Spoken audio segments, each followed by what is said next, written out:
Assalamualaikum warahmatullahi wabarakatuh. Perkenalkan, saya Naili Zatin Pak Iko dengan NIM 23060190105 dari kelas 6A. Di sini saya akan sedikit menjelaskan mengenai perubahan fisika dan kimia guna untuk memenuhi tugas akhir semester mata kuliah Kapital Selekta yang diampu oleh Ibu Feni Widianti, MPT. Perubahan fisika adalah bentuk perubahan pada suatu zat benda yang hanya dapat dilihat dan diamati dari tampilan fisiknya atau tampilan luarnya saja. Jadi, perubahan fisika itu tidak mengubah komposisi kimianya dalam zat benda tersebut. Sifat perubahan fisika adalah dapat dilihat dan diamati perubahannya dari luar dan juga dapat kembali menjadi keadaan semula setelah zat tersebut berubah. Misalnya, saat kita mencairkan es batu dari freezer, kemudian cairan tersebut bisa menjadi es batu kembali jika dimasukkan lagi ke dalam freezer. Perubahan kimia adalah salah satu perubahan yang terjadi pada bentuk dan ukuran zat yang kemudian menghasilkan zat baru. Perubahan materi ini menghasilkan jenis dan sifat materi yang berbeda atau baru dari zat yang semula. Ciri-ciri dari perubahan fisika yaitu tidak terbentuknya zat baru, dapat kembali ke bentuk semula atau reversibel, sifat fisik zat yang telah berubah, dan juga tidak terjadi reaksi kimia. Selanjutnya yaitu ciri-ciri dari perubahan kimia. Yang pertama yaitu terbentuknya jenis zat baru, zat yang telah berubah tidak kembali ke bentuk semula atau irreversibel, terjadinya reaksi kimia, dan munculnya gas dan juga endapan. Yang perubahan fisika yang pertama yaitu mencair, kedua membeku, mengkristal, menguap, menyublim, dan juga mengembun. Selanjutnya yaitu macam-macam perubahan kimia. Yang pertama yaitu terbakar, membusuk, kereaktifan, mudah meledak, beracun, dan juga terlarut. Pada perubahan fisika yang pertama yaitu terjadi perubahan wujud. Perubahan wujud pada perubahan fisika adalah peristiwa yang menyebabkan zat benda atau materinya bisa kembali ke sifat awalnya, seperti sebelum terjadi perubahan. Contohnya yaitu proses pelelehan. Saat kita membakar lilin, maka akan terjadi perubahan wujud, yaitu dari lilin yang awalnya padat berubah menjadi cair. Yang kedua yaitu terjadi pelarutan. Pelarutan pada perubahan fisika adalah melarutkan suatu zat tertentu ke air tanpa merusak susunan atau komposisi kimia dari zat tersebut, sehingga masing-masing zat yang dicampur masih memiliki sifat kimianya masing-masing. Contohnya, yaitu pelarutan pada perubahan fisika adalah larutan air gula yang mengubah zat air yang awalnya tawar menjadi terasa manis. Yang ketiga yaitu terjadi perubahan bentuk. Perubahan bentuk pada perubahan fisika adalah perubahan yang sifatnya tidak benar-benar berubah. Maksudnya, perubahan tersebut tidak seutuhnya berubah karena masih bisa dikenali zat aslinya. Contohnya yaitu kayu yang dipotong dan dijadikan kursi. Kan kita masih dapat melihat sifat asli dari kayu tersebut.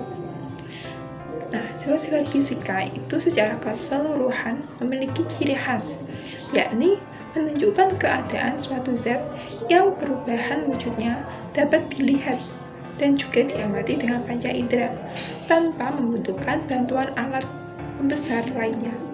Contohnya yaitu dengan gejala perubahan warna, ukuran, wujud zat, bau, dan juga sebagainya. Selanjutnya yaitu perubahan kimia. Terjadinya perubahan suhu, perubahan kimia akan terjadi perubahan suhu yang kemudian berhubungan dengan panas atau kalor. Reaksi kimia yang menghasilkan perubahan suhu ini terjadi dengan dua cara, yakni reaksi endoterm dan juga reaksi eksoterm. Pada reaksi endoterm akan terjadi penyerapan panas oleh sistem lingkungan, seperti saat kita terkena alkohol, maka kulit kita akan terasa dingin. Sedangkan reaksi eksoterm terjadi pelepasan panas dari sistem ke lingkungan. Contohnya yaitu tangan kita akan terasa panas saat terkena cairan deterjen saat kita mencuci. Yang kedua yaitu terjadi perubahan warna. Perubahan kimia yang terjadi pada zat atau material benda cenderung merubah warna, karena warna adalah salah satu tanda kandungan sifat zat kimia itu sendiri. Jadi wajar saja jika suatu zat yang mengalami perubahan kimia akan berubah warna, karena komposisi zatnya juga berubah. Contohnya, yaitu saat kita membakar kertas, yang awalnya kertas itu berwarna putih, saat kita bakar maka akan berubah warna menjadi abu atau hitam. Yang ketiga yaitu munculnya endapan. Pada perubahan kimia terjadi endapan, karena suatu zat yang sudah tidak bisa larut lagi. Hal ini bisa terjadi karena beberapa faktor yang mempengaruhi oleh larutan itu sendiri. Yang keempat yaitu munculnya gas. Beberapa perubahan kimia juga akan memunculkan gas karena reaksi kimia yang terjadi melibatkan gas karbon, seperti saat pembakaran yang menghasilkan karbon dioksida atau CO2. Kemudian pada proses pembusukan pada makanan atau buah-buahan yang memunculkan bau, maka ada kemunculan gas yang di sana yakni gas amonia atau NH3. Yang kelima yaitu terjadi perubahan pH. Zat yang mengalami perubahan kimia juga bisa mengalami perubahan pH atau perubahan derajat keasaman. Karena senyawa kimia ada yang bersifat asam dan juga bersifat basa.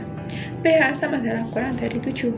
Sifat-sifat kimia secara keseluruhan berkaitan dengan pembentukan yang menghasilkan suatu zat baru dari perubahan yang terjadi. Contoh dari perubahan fisika yang pertama yaitu merebus air, yang menyebabkan perubahan dari zat cair menjadi gas yang biasa kita kenal dengan istilah menguap. Yang kedua yaitu es batu yang dibiarkan di udara terbuka dengan suhu ruangan, maka lama-kelamaan es batu tersebut akan mencair dengan sendirinya. Yang ketiga yaitu membakar lilin, yang dapat membuatnya meleleh karena adanya energi panas yang membuat zat lilin yang awalnya padat berubah menjadi cair. Contoh dari perubahan kimia yang pertama yaitu makanan atau buah-buahan yang membusuk akan terjadi jika dibiarkan terlalu lama di udara terbuka. Gejala perubahannya yaitu ada perubahan tampilan seperti warna dan juga tekstur benda yang muncul dan munculnya bau tidak sedap. Gejala tersebut menunjukkan terjadinya perubahan kimia karena menghasilkan zat baru. Yang kedua yaitu pelapukan yang terjadi pada kayu karena sering terkena air hujan sehingga kayu menjadi rapuh dan juga lapuk. Kayu yang mulai lapuk tersebut terjadi karena adanya kenaikan tingkat keasaman pada kayu, sehingga kayu akan mengalami kelapukan. Yang ketiga yaitu nasi yang basi. Nasi yang basi mengalami perubahan kimia. Nasi yang basi ini berubah menjadi asam karena pH nasi meningkat, karena faktor suhu yang terjadi di